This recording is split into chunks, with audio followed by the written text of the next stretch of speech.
Hi everyone, number one Marmaduke fan here, and I got a new drawing table with a glass top that was less than 200 bucks. I'm so happy. Best birthday ever. So, we're trying again with the nice mic for better audio. I read Bleach Volume 1 for the first time. This was like the hit Shonen Jump manga for a while, and I picked this up because I thought this was a manga adaptation of Neon Genesis Evangelion, but it's actually like a weird alternate universe thing. And what I thought about these was, I don't know if I can get a video out of one of these, but I thought, wait a second, we got Shonen Jump, we got a shojo-ish manga. Let's do a shonen versus shojo thing. Try to break out of my habit of only reviewing Japanese comics for young girls. My thoughts on Bleach. I don't know. I kind of missed the boat on Bleach. I think I watched episode 1 years ago and thought, yeah, it was kind of cool, and then just never sat down to watch hundreds and hundreds of episodes of it. And I got a good vibe. I, I watched the first episode of Goblin Slayer, and that was a gut punch. I tried to read it, and I can't finish it. So this was Bleach was exactly what I needed after Goblin Slayer made me sad and depressed about the world. This was just fun, goofy. This passes the I would give this to my son test. Neon Genesis Evangelion, the Shinji Ikari Raising Project. I guess you could sum up whether you should get this or not as pretty much if you like Neon Genesis Evangelion, you're either going to love or hate it because this is an alternate universe where the characters are in a fun, romantic comedy world. And of course, the original Neon Genesis Evangelion is very dark and very serious, and also makes me feel very sad and depressed about the world. But so if you like the original Neon Genesis Evangelion and you'd like to see those characters having sort of fun, goofy adventures, maybe you'll like that. The other thing I thought about Neon Genesis Evangelion is this is probably the best example of a bunch of goofy shojo joke tropes ever. So if you had a friend who said, I don't get manga, like what are examples of what makes manga weebish, then this pretty much hits all of the beats of every cliche Japanese joke ever. So what? Well, gee, okay. This is I got to think more about this. So one's a shojo, one's a shonen. That's really the only connection I've got between the two. So I actually want to talk about Bleach a little more. So let's look at the marks I had for that. So first off, Tite Kubo's drawing style. What would I call it? Well, what's kind of neat about it is it's sort of a scratchy, pencily drawing style, and Ichigo, I guess, is supposed to be like a punk kid who's like a really good kid, but still kind of a punk. And so I think this sort of scratchy, punky, undergroundy style is a good fit for it. He also does some amusing stuff making fun of himself, like a self roast. So to get this gag, like Ichigo's jumping through the hole in the wall to attack the evil ghost monster, and then when you go forward a couple pages, they do a gag referencing that. So the ancient Soul Reaper who is training him, he forgot to open the door for her. So there's a little pencil sketch of her having to climb up to get in there. I think these were bonus sketches that were drawn later and added to the volume, and they sort of show his sort of nice, simple, sketchy pencil style that I think influences his inking style. Why did I mark this?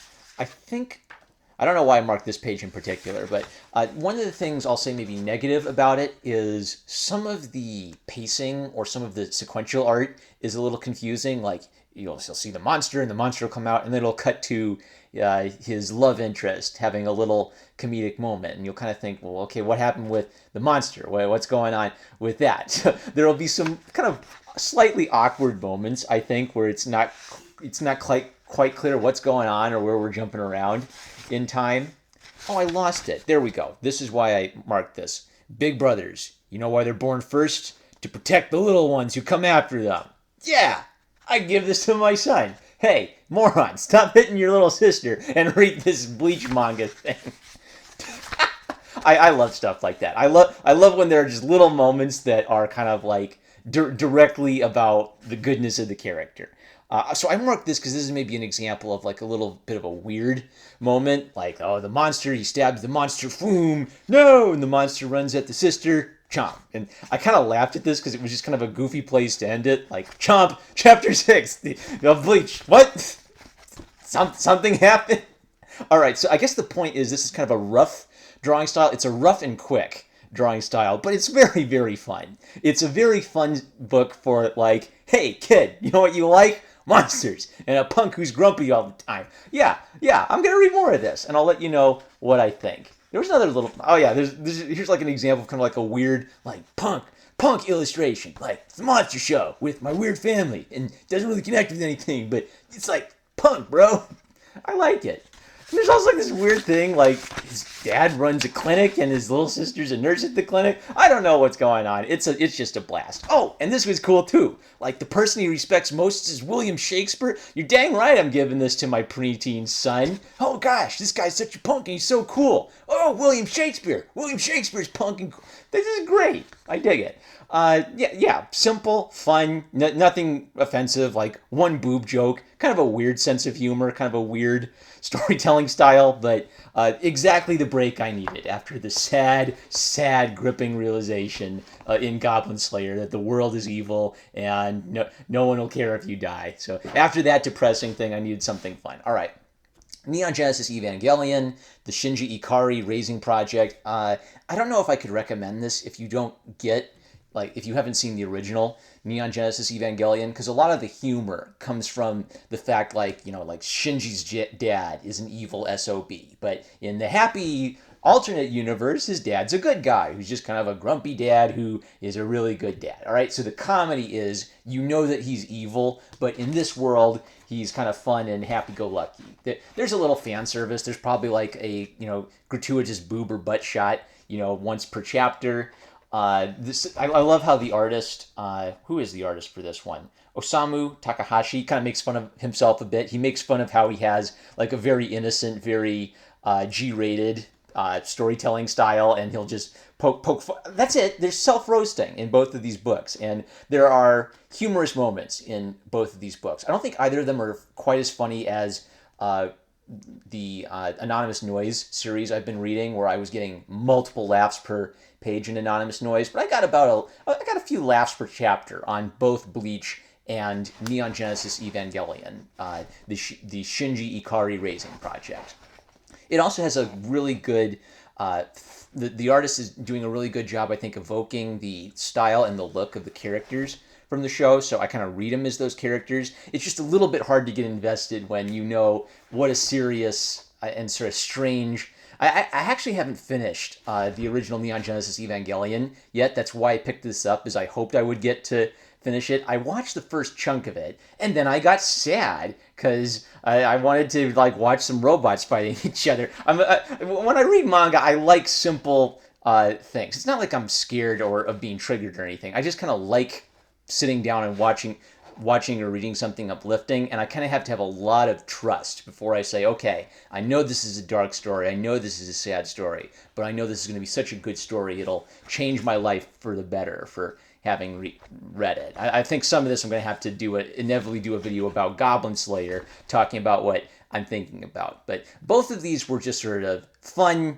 dumb, yeah, I sat, relaxed, read something funny, They did like the whole like Shojo bit where they were afraid that Shinji was gay, and so the two girls who are normally rivals, they decide they're gonna team up to try to seduce Shinji back to the side of heterosexuality. I don't know, it's so stupid, but this pretty much you could sum this up to, if you think you would like seeing the characters from Neon Genesis Evangelion in a bunch of silly little romantic situations, then you'll probably get a kick out of it. If you don't think you would enjoy that, then you probably won't get a kick out of it. But this prompted me to actually try to finish Neon Genesis Evangelion. That one in Berserk. That's the thing about Goblin Slayer, is Goblin Slayer is really dark, and people keep saying, "Whoa, boy, you're gonna really get triggered by Berserk then." But I'd actually be more willing to get triggered by Berserk because I have so much mad respect for the art for Berserk, and I watched the 90s anime of it, and I'm really intrigued by the character development in that series. So I may have to like bite the bullet and read Berserk. And I don't know about Goblin Slayer right now. If I'm gonna just tear my soul out of my body and just feel tragic and sad over a dark manga, I'm gonna have to go with Berserk. But for something completely fun and Goofy. These were just both a nice little upbeat, uplifting relief from the misery of the world. That's 10 minutes. All right, I'm number one Marmaduke fan. I love you guys, and I'll catch you later. Oh, and I love my patrons on Patreon who are here. Catch you later, gang.